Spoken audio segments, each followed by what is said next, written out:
कानपुर नवाबगंज थाना अंतर्गत ration card बनवाने का झांसा देकर कोटेदार ने धोखे से बच्चे को लिया गोद। आपको बताते चले, नवाबगंज थाना अंतर्गत राशन कार्ड बनाने का झांसा देकर बच्ची को धोखे से गोद। परिवारजनों का कहना है कि कोटेदार राजेंद्र प्रसाद त्रिवेदी की बेटी वर्षा त्रिवेदी ने राशन कार्ड में नाम बढ़वा के नाम पर हम लोग के रजिस्ट्री ऑफिस ले गई और वहां धोखे से मेरी बच्ची को गोद ले लिया। उसके बाद अगले दिन आकर राशन कार्ड में नाम आज बढ़ना है, इसके लिए मुझे अपने साथ ले जाना पड़ेगा और बच्ची को अपने साथ लेकर चली गई। बहुत देर हो जाने पर जब बच्ची घर नहीं आई तब परिवारों के साथ बच्ची को लेने उनके घर पहुंचे, तब उन्होंने बोला कि आपने लिखा पढ़ी में बच्ची को मुझे गोद दे दिया है। आपको बता दें, बात का जब परिवार वालों ने विरोध किया तो उन्हें घर से भगा दिया, जिसके बाद परिवारजनों ने पुलिस को सूचना दी। पुलिस द्वारा कार्रवाई न होने पर परिवारजनों ने कोर्ट का दरवाजा खटखटाया, जिस पर कोर्ट के आदेश पर नवाबगंज थाने में मुकदमा दर्ज किया गया है। क्राइम 7 न्यूज से आले अली की खास रिपोर्ट। क्या नाम है आपका? मुन्ना लाल शुक्ला। कौन सा क्षेत्र लगता है ये पहलवानपुर हुआ, चिड़ियाघर चौराहा। क्या मामला है?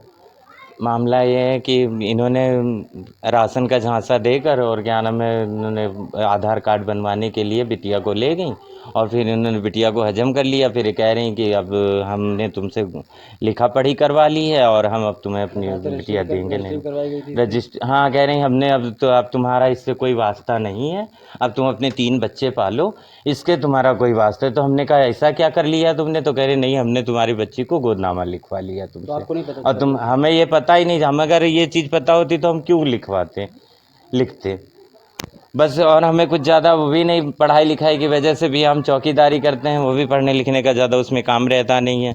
और इन्होंने ये कहा था कि हम पढ़ के सुना देंगे, लेकिन इन्होंने कोई चीज़ हमको पढ़ के सुनाई ही नहीं। हमने कहा भी एक बार हमें पढ़ के कुछ भी सुना दो, क्या लिखा है इसमें। तो कह रहे तुम्हारी ज़मीन जायदाद नहीं। कोटेदार क्या नाम है? इस वर्षा त्रिवेदी, राजेंद्र त्रिवेदी की बेटी है।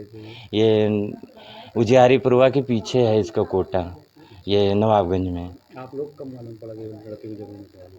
हम लोगों को जो उसी शाम से ही हम लोग लग गए। हमने कहा कि अरे जाओ जल्दी से देखो जाके। तो ये कहने लगी ऐसे हम नहीं ले जा सकते हैं। फिर वो ये मतलब हमारे यहाँ वाइफ हमारे आने का, गांव से आने से इंतज़ार करने लगी। फिर वहाँ से जब गांव से आए तो हमने और वकीलों को देकर पैसे खर्च किए। फिर और कागज़ हमने उससे उन्होंने कहा दिया जाओ अपना कागज़ निकलवाओ, पता ढूंढो और फिर मेरे पास तक आओ। तो हमने वैसे ही किया। 1 महीने बाद में हमें इसका पता मिल पाया। जब हम वहाँ गए तो इन्होंने एक सोनम काकादेव की पुलिस आई, उसने भी हमको धमकाया कि अब तुम्हें बच्चा नहीं मिल पाएगा। तो देना पड़ेगा। तो वो कहे नहीं, हाँ जाओ हम बाद में देंगे। और वैसा ही कर लेते। फिर काकादेव पुलिस वाले ने कहा कि नहीं, तुम्हें उस समय इनकी चाहे जैसी भी सिचुएशन हो तुम्हें देना पड़ेगा बच्चा, तुम ऐसे किसी का बच्चा नहीं ले सकती हो अगर उसका क्या नाम है राजी बंदा नहीं है तो। लेकिन ये मानी नहीं, कह रही नहीं जाओ कोर्ट कचहरी करो जाके, तब क्या नाम है हम देंगे, वरना हम देंगे ही नहीं। हमारा भैया सबसे अनुरोध है, योगी मोदी जितने हैं सबसे, कि मतलब वो लोग हमको दे रहे हैं क्या नाम है राशन, ना कि ये दे रही हैं तो मतलब हमारा फैसला करवा दें। और ये किसी के साथ ऐसा आज इन्होंने मेरे साथ किया है, न जाने कितने लोगों के साथ ऐसा कर दें। तो इसलिए इनको इस पदवी से हटा के इनको खुद ही देखे क्या करें क्या ना करें। मेरे ससुर का नाम है।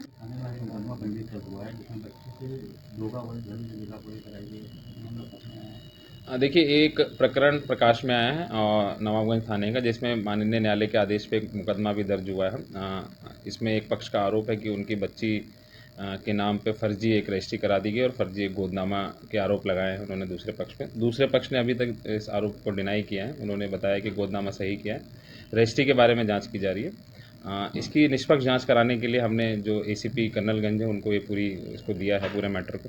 वो दोनों पक्षों को बुला के जो भी इनके डॉक्यूमेंट्स होंगे, जो भी इनके कागजात होंगे, जो भी इनकी आपस में जो भी बात रही होगी उसके बारे में पूरी जानकारी करेंगे और जो भी न्याय संगत और विधिक होगा वो किया जाएगा इसमें। वो लोग कह रहे हैं कि आधार कार्ड बनवाने में नाम का देखिए, इन्होंने जो आरोप लगाया है, जो एफआईआर में कंटेंट में भी है, जो माननीय न्यायालय के आदेश पर लिखा गया है कि राशन की दुकान पर जाके उसके फर्जी आधार कार्ड और वो थंब इम्प्रेशन लिया गया, उसके बारे में भी जानकारी की जाएगी।